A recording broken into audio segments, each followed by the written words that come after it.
Welcome back mga kababayan sa Tagalog Crime Stories, kung saan ibinabahagi ko ang aking obsession sa true crimes at isinasalaysay ko ito sa Tagalog. Kung gusto mo ang mga ganitong contents, make sure to subscribe at turn on all the notifications para lagi kang updated sa mga bago kong videos. Kung gusto mo naman na suportahan ang aking channel sa ibang paraan, you may do so by checking these options. Sa tuwing mag-feature ako ng mga taong nagkakilala sa online dating app o websites at nauwi ang kanilang love story sa trahedya o krimen, ang mga tao, lalo na ang karamihan ng mga Filipino, ay napakabilis na mag-generalize na maling-mali ang makipag-chat at magtiwala sa taong hindi mo ganoon kakilala. Ang iba naman sa kanila ay sinisisi pa ang mismong online dating app. Bagamat meron silang punto na dapat mag-ingat sa pakikipagkita sa mga taong bagong kakilala lamang sa internet, maraming mga tao, hindi lamang sa Pilipinas, ang nagkaroon ng matagumpay na relasyon na nagsimula sa dating app na umabot sa kasalan. Swerte o talagang blessing, ano pa man ang itawag mo sa mga taong nakakakilala ng kanilang the one gamit ang internet, hindi mo maipagkakaila na napakaraming mga tao ang naging masaya dahil sa dating app.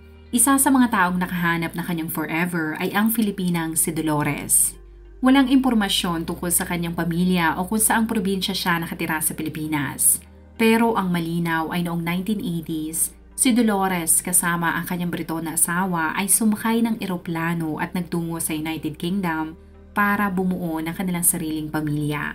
Bagamat wala siyang kakilala o malapit na kapamilya sa UK, si Dolores ay lakas loob na nakipagsapalaran. Pagkalipas na mahigit 2 dekada ay masaya niyang ibinahagi sa internet na siya ay isang proud mommy ng 4 na mga bata. Para kay Dolores, lahat ng kanyang anak ay espesyal, lalong-lalo na si Thomas George Philip Roberts o mas kilala sa palayaw na Tommy. Ang lalaki niyang anak ay pinanganak noong 2001. Si Tommy ay lumaki sa Dorset at siya ay hindi lamang naging aktibo sa kanyang mga klase, pero pati na rin sa mga extracurricular activities tulad ng pagiging miyembro ng Sea Scout. Noong siya ay tumuntong ng high school ay mas lalong naging aktibo si Tommy. Bukod sa kanyang hilig sa pagbabike ay na-enjoy din niya ang boxing at siya ay kilalang miyembro ng Christchurch Boxing Club. Pagkatapos ng high school, sa halip na siya ay pumasok sa kolehiyo, si Tommy ay mas piniling mag-apply sa Royal Marine dahil gusto niyang maging marino. At habang hinihintay niya ang tawag mula sa mga ito, iniliw ni Tommy ang kanyang sarili sa ibang bagay tulad ng pagkuha ng trabaho sa mga local nightclubs. Doon ay natugtog siya kasama ng isang banda bilang drummer, bassist at minsan ay DJ. Ang mga parokyano sa lugar ay kilala si Tommy sa palayaw na nomad. Ang mga taong nakakilala kay Dolores ay hindi makapaniwala nang makita ang litratong ito na mag-ina dahil tila magkapatid lamang ang dalawa. Ang nakakatandang kapatid ni Tommy na si Patty Roberts ay inilarawan ng kanyang kapatid na isa sa mga matatag na tao na kilala niya. Bukod dyan, ito ay mabait at palabiro din. Para sa mga taong nakakilala kay Dolores ay pagkatapos niyang mapagdaanan ang mahirap na pag-adjust sa UK, ito ay sulit naman dahil bukod sa mababait niyang mga anak, ang mga larawan sa kanyang social media ay isang malaking indikasyon na tuluyan na niyang nayakap ang buhay sa bansang yun.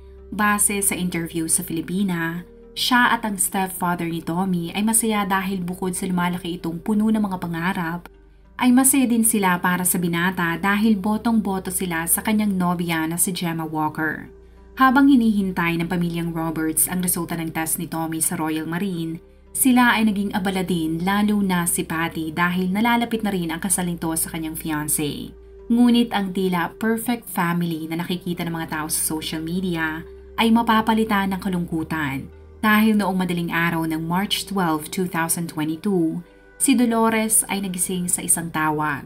Ang tao sa kabilang linya ay binahagi na ang kanyang anak na si Tommy ay isinugod sa ospital at ito ay hindi na nila nagawang maisalba pa. Ang Filipina ay hindi makapaniwala na wala na ang kanyang anak.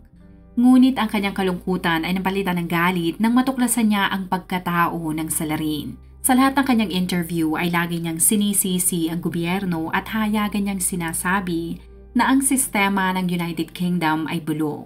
Ang mga salaysay niyang yan ay hindi lamang dahil sa nawalan siya ng anak. Nang malaman ng publiko kung sino at kung saan nanggaling ang salarin, ay naintindihan nila ang mga sinabi ng Filipina.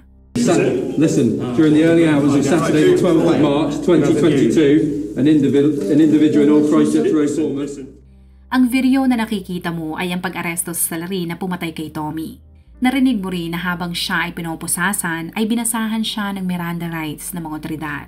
Ayon sa mga pulis, ang salarin ay kinilalang si Lawangin Abdul Rahim Zai at ito ay 16 na taong gulang lamang. Pagkatapos masampahan ng kaso ang binatilyo, si Dolores at lahat ng mga taong nagmamahal kay Tommy ay sama-samang nagtungo sa lugar kung saan ito pinatay noong March 14, 2022. Sa mga litratong ito ay makikita mo na sila ay sama-samang nagdasal at nag-iwan ng mga bulaklak. Bukod sa emotional support, ang mga kaibigan ni Dolores ay gumawa din ng GoFundMe page para makakalap ng pondo na makakatulong sa gastusin ng pamilyang Roberts sa burol at libing nito. Ang fundraiser ay agad nakatawag ng pansin ng publiko at sa loob lamang ng ilang araw ay nagawa nilang makakalap ng pondo. Nang mailibing si Tommy, ang pamilyang Roberts naman ay naghanda dahil gusto nilang makakuha ng hustisya sa nangyari sa kanilang kapamilya. Noong January ng nakaraang taon, ang paglilitis ay naganap. Doon ay nalaman ng publiko na si Lawangin ay hindi pala British dahil ito ay nagmula sa bansang Afghanistan. Sa pagtatangkang makakuha ng simpatsya mula sa jury, ang abogado ng sasakdal ay sinabi na ito ay galing sa isang mahirap na pamilya. Ngunit ang kanyang mga magulang ay ginawa ang lahat para magkaroon siya ng normal na kabataan. Si Lawangin ay lumaking mahilig sa larong cricket. Ngunit nang siya ay magkaroon na ng isip, ay napagtanto niya na ang buhay nila ay komplikado. Ang kanyang ama ay nagbebenta ng mga alak sa black market para magkaroon sila ng pera. Ngunit isang araw, ang kanyang buhay ay magbabago dahil ang Taliban ay binomba ang kanilang bahay. Si Lawangin ay agad na ulila dahil akala ng mga taga-Taliban na nakikipagtulungan ang kanyang ama sa gobyerno ng Amerika. Sa halip na paglamayan ang kanyang mga magulang, si Lawangin ay dinala ng mga Taliban. Sa loob ng korte ay ibinahagi niya na siya ay di umano'y sinaksak ng mga ito ng 28 beses. At bago siya itinapon at iniwan sa kalsada, ay binaril din siya ng mga ito. Ngunit kahit sa dami ng kanyang mga sugat, ay milagrong nabuhay si Lawangin. Nang makarecover siya, ang kanyang tiyuhin ay ginawa ang lahat para maipadala siya sa kalapit na bansa dahil sa takot na kapag nalaman ng Taliban na buhay pa ang binata, ay maaaring bumalik ang mga ito at maghasik pa ng kasamaan. Dito sa larawang ito ay makikita mo na mula doon ay nagtungo siya sa lugar na Dobrinci na isang bayan sa Serbia. Ngunit hindi siya nagtagal sa bansang yun dahil nagawa niyang makapunta sa Norway noong October 2015. Pero pagkatapos lamang ng 9 na buwan, mula Norway ay nagtungo naman siya sa Italy. Ngunit ang gobyerno ay hindi siya tinanggap. Kaya napilitan siyang bumalik sa Serbia pero sa pagkakataon na ito, ay gumagamit na siya ng ibang pangalan. Noong July 2018, siya ay bumalik muli sa Norway at nagawa niyang makumbinsi ang gobyerno doon na siya ay payagang pumasok sa kanilang bansa dahil nagpakilala siyang isang asylum seeker. Para sa mga hindi pamilyar sa termino niyan, isang malaking usapin ang asylum sa mga Western countries ngayon. Ang mga tinatawag na asylum seekers ay mga taong iniwan ang kanilang lugar para humingi ng tulong sa ibang bansa dahil sila ay nakakaranas ng karahasan at pang-aabuso. Ayon sa ulat, noong December 2019, si Lawangin ay iligal na sumakay ng barko patungo sa Pantalanangpool, UK at doon ay nagpakilala itong asylum seeker. Sinabi ng kanyang kampo sa korte na sa bigat ng pinagdaanan ni Lawangin, napatay man ito si Tommy ay dahil yun sa mga trauma na naranasan nito. Ngunit ang Crown Prosecutor ay sinabi na ang mga nabanggit na impormasyon ng defense team ni Lawangin ay kulang-kulang at may tuturing na kasinungalingan. Ayon sa kanya ay may kababayan ang gobyerno ng UK sa nangyari. Lumalabas na kaya pala nagagawang magpalipat-lipat ni Lawangin ng bansa ay dahil sa iligal na paraan.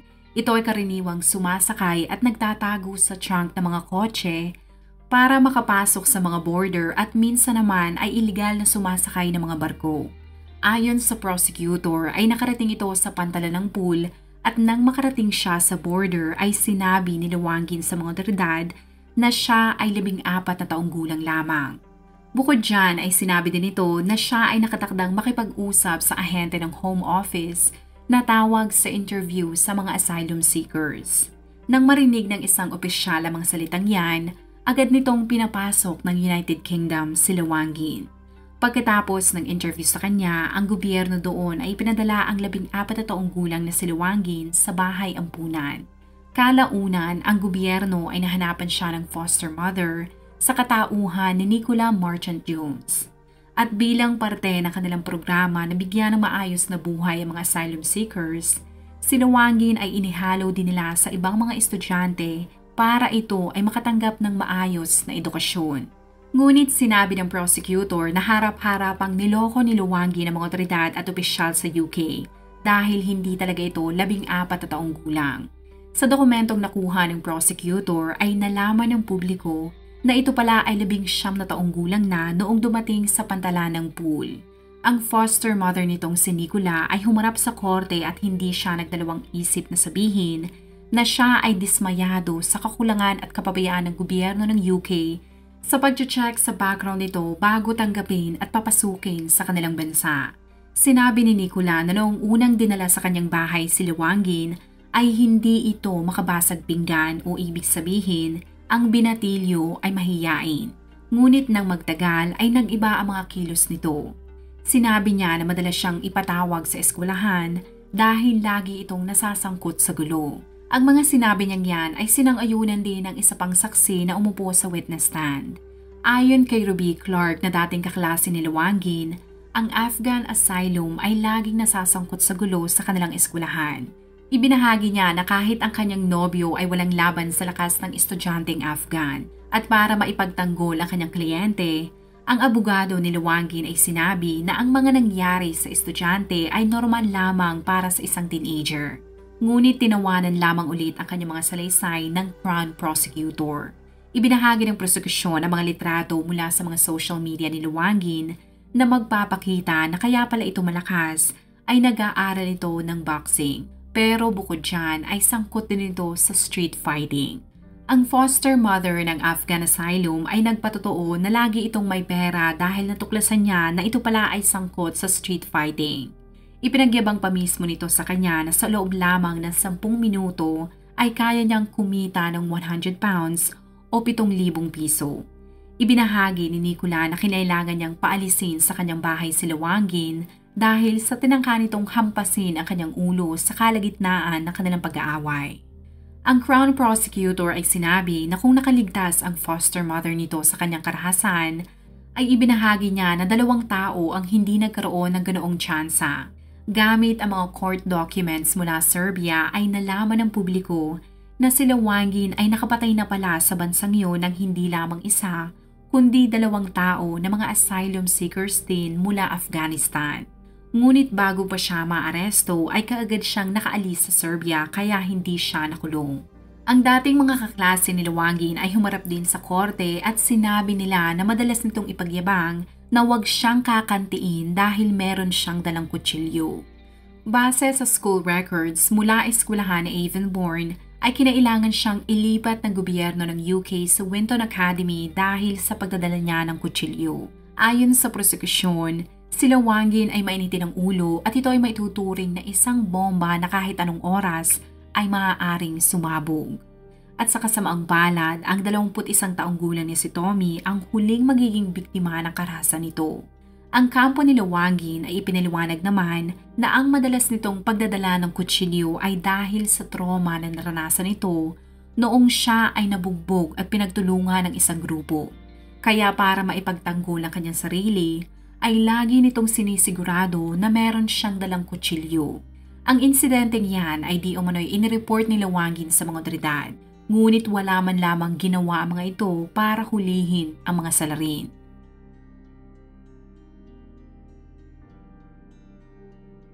Ayon sa mga kaibigan ng biktima, noong Biyernes ng gabi, March 11, 2022, pagkatapos ng trabaho ni Tommy ay nagtungo sila sa isa pang nightclub. Habang sila ay nag-e-enjoy, makikita mo sa CCTV footage ang namumuong gulo sa grupong ito. Ang nakahood ay si Lawangin at makikita mong hinedbat niya ang lalaking may hawak ng telepono. Ngunit dahil sa pagtitimpi ng kinakanti niya, ay hindi ito umabot sa sakitan.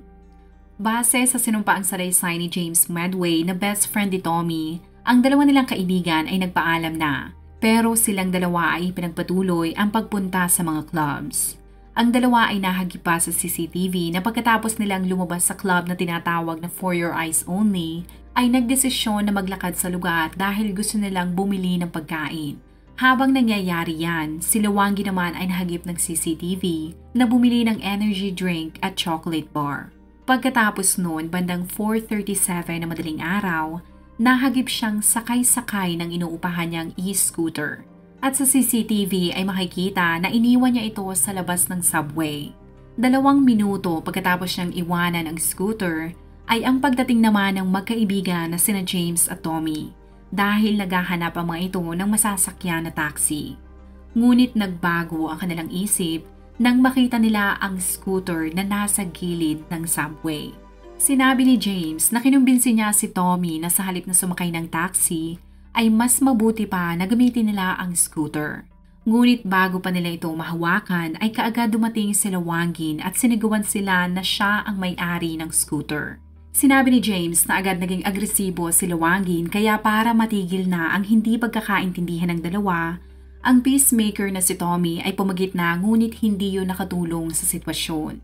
Hindi ko alam at wala makapagsabi kung dahil ba sa language barrier at pagsasalita ng Ingles ni Lawangin ang naging problema kung bakit hindi naresolba ang issue. Ngunit ang malinaw ay sa isang punto ay sinampal ni Tommy ang Afghan asylum. Ngunit kung sa pag-aakala niya na magbaback-out ito ay nagkamali si Tommy. Dahil ang ginawa niyang pananampal ay lalong nagpagalit kay Lawangin. Bilang ganti ay kinuha nito ang kutsilyo at sinaksak si Tommy ng 2 beses sa dibdib at tiyan nito. Kasabay ng pagpagsak na katawan ni Tommy ay ang pagtakbo naman ni Lawangin papalayo sa subway. Sa bilis ng pangyayari ay walang nagawa si James. Ayon sa kanyang salaysay ay tinanong niya ang biktima kung okay lamang ba ito. Pagkatapos noon ay makikita mo sa CCTV na hinabol ni James ang salarin pero mabilis itong nakatakbo kaya wala siyang nagawa kundi balikan si Tommy at mabilis niya itong isinugod sa ospital. Agad itong inoperahan ngunit kahit anong laban ng kanyang utak na mabuhay, ang puso ni Tommy ay bumigay habang siya ay inooperahan. Ayon sa mga doktor ay bagamat 2 beses lamang itong nasaksak, ang mga sugat ay malalim kaya nakaranas ito ng ilang beses na cardiac arrest habang inooperahan. Ang doktor na nag-opera kay Tommy ay umupo din sa witness stand at binahagi niya na kahit naisugod pa ng mabilis ang biktima sa ospital, sa lala ng tama nito ay walang operasyon ang makakapagsalba sa buhay nito. Ayon sa mga otoridad ay habang nagluluksa sa ospital ang kaibigan at mga kapamilya ng biktima, ang salarin ay mabilis na ibinaon sa lupa ang kutsilyo na kanyang ginamit at sinilaban ang lahat ng kanyang mga damit na suot noong sinaksak niya si Tommy. Ngunit kahit gaano pa niya itago ang kanyang mga ginamit, ang hindi alam ni Lawangin ay nalaglag pala ang kanyang cellphone habang siya ay tumatakbo. Ang mga otoridad sa Bournemouth ay kaagad tiningnan ang nilalaman ng kanyang iPhone 6s at kaagad nilang natukoy ang address niya. Sa video na ito ay makikita mo ang pag-aresto sa kanya at sa pagkakataon na yan, ang mga otoridad ay paniwalang-paniwala pa rin na siya ay 14 na taong gulang lamang, kaya hindi kaagad ng mga ito inilabas ang kanyang pangalan sa publiko. Sa police interview ay binahagi ng mga otoridad na ito ay nagsisisi sa kanyang mga ginawa. Ngunit simula't simula hanggang ito ay malitis, ay nanindigan si Lawangin na self-defense ang nangyari. Ibig sabihin ay ipinagtanggol niya lamang ang kanyang sarili dahil takot na takot siya na pagtulungan ng magkaibigan na sina James at Tommy. Sa tulong ng interpreter ay nakiusap si Lawangin sa 12 jury na nagawa niya lamang ang pananaksak dahil ipinagtanggol niya lamang ang kanyang sarili. Dahil sa dami niyang beses na nabugbog na halos mamatay na siya, ay nagkaroon siya ng trauma at ayaw na niyang maranasan na masaktan muli. Ngunit pagkatapos ng 2 linggong paglilitis, 10 sa 12 jury ay hindi siya pinaniwalaan at hinatulan nilang guilty si Lawangin sa kasong murder. Ang judge na humawak ng kaso ay sinabi na bagamat naiintindihan niya ang trauma at bigat ng pinagdaanan nito, ay hindi pa rin tama na pumatay siya ng isang tao. Ang salarin ay pinarusahan na makulong sa loob ng 29 na taon at dahil siya ay isang Afghan asylum at hindi British citizen, pagkatapos ng kanyang sentensya ay ipapadeport siya pabalik ng Afghanistan.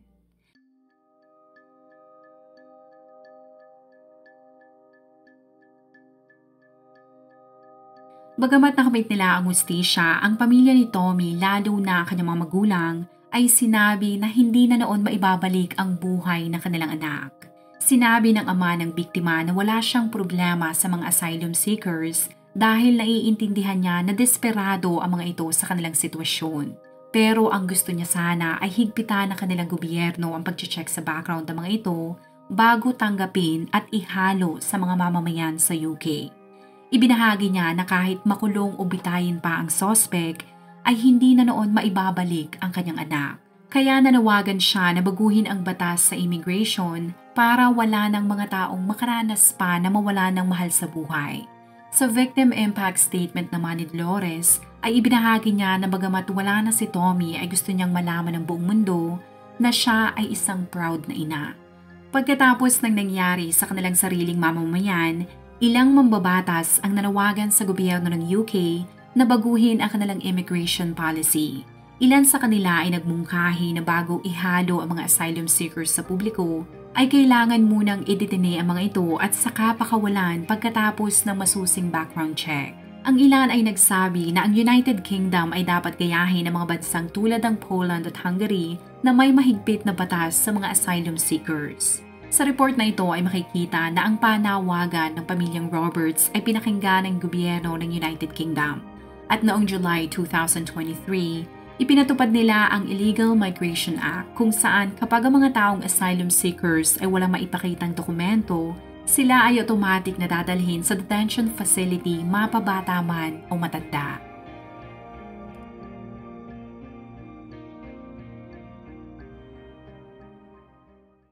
Kung ikaw ay nakinig hanggang sa dulo ng video na ito, maraming salamat sa panonood sa episode na ito. Please consider leaving a comment or i-like ang video na ito. At kung may kaso ka na gusto mong i-cover ko, please let me know. Magandang araw sa iyo, kabayan!